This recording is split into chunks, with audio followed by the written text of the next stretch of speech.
Hello everybody, it is Caden here from Kepler Softworks, and welcome to Devlog, the show where I go through the development of my retro arcade-style shoot-'em-up Gravitaz. If you haven't seen the first episode, then it's honestly probably not worth going back and watching, unless you like looking at pretty amateurish code. Honestly, if you want to see more of my coding adventures, go check out my Pyrover instead. If you don't plan on watching the first two, I'll get you up to speed. I'm working in Pico 8, a fantasy console that aims to create limitations in size and scope of your games that call back to the classic consoles or computers of old like the NES or Commodore. There's an official spec sheet that I have linked in the description. The two main limitations are a palette limitation to 16 colors and a token count, which limits the code to a certain size. Before I get started, I'll tell you that the game is completely finished, so if you want to play the game for yourself, you can either play it for free on your browser on the official Alpha website, or you can go to itch.io, where you can download a standalone version or play the superior version with the CRT filter. And if you feel like modifying the code yourself, you can play and modify the game in Pico 8 itself. I'm not going to go over everything in the code, just the two most complicated parts in the game, the enemies and the particle system. Both of which are pretty similar, but the first thing we're going to go over is the enemies. Before I start, I should go over my general process for each entity. I have a function that contains all the code for creating an enemy, which is then populated based on a different function. This small table is then added to a master table, which stores all the entities of that type.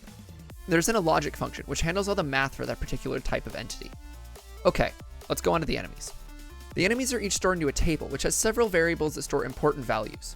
This stores the enemy class, which dictates the sprite and weapon of the enemy, the X and Y coordinates, and the enemy number, which dictates where the enemy spawns. For enemy class, there are 6 classes of enemies. The gunner, the typical shooter you see in the early levels, the bouncer, which shoots a bouncing projectile, the spread, which shoots a spread of shots, helices, which shoot 2 shots that spiraled in a double helix pattern, beam, my personal favorite, which shoots a beam, and homing, which shoots a bubble that homes in on your position and can be shot to destroy it. Every class has 2 waves before the next enemy is introduced, which is handled by this mess here. Basically, it reads the wave counter, and if the enemy class is higher than a certain value, it converts them to the basic gunner enemy. For the first time you see the new enemy, it appears in a pattern dictated by the enemy number table. For the next wave, the enemy locations are randomized to provide a different and varied challenge. After that, a new enemy type is introduced. After all the enemy types have been introduced, every wave from there on out is randomized, which I believe will keep things from getting stale.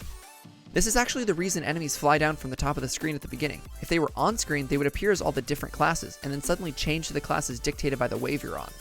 This way, they spawn above the top of the screen and change before you see them. The enemy number value is used to make an enemy attack. The attacks are randomly generated, which may seem like a bad idea, but it does work pretty well. We first have the local variable Li. This variable starts at 2500, but is then cut down based on the number of enemies and the wave.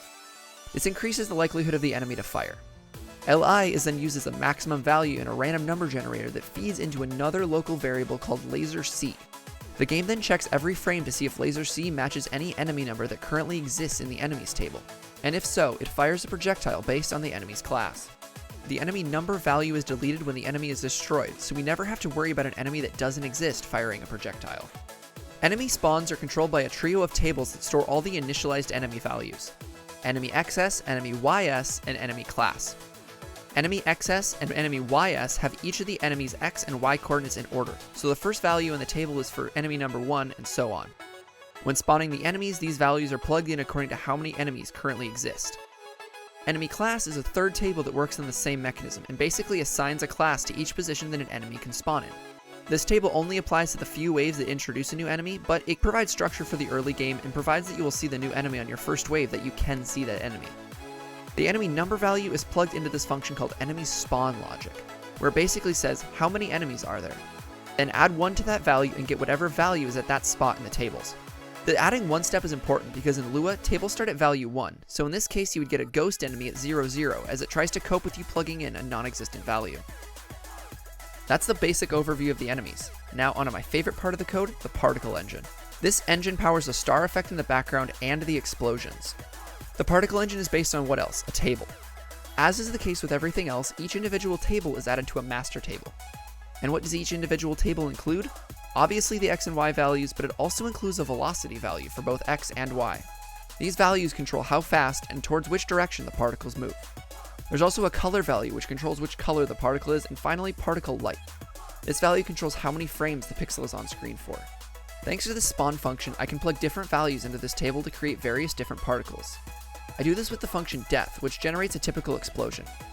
This function is simply calling spawn particle 5 times with the same origin point, filling in the other variables with random values. There's much more to this game, but the video would be so unbelievably long if I went through everything. If you're interested in playing the game, you can again download it for free through itch.io. And if you want to tinker around in the code, you can do so through Lexalawful's Pico 8 software. Also, if you want to play the game in your browser, you can do so at the Pico 8 BBS. All these ways are linked in the description. Thank you for making it this far. I hope you learned something. Have a good one, and thanks for watching.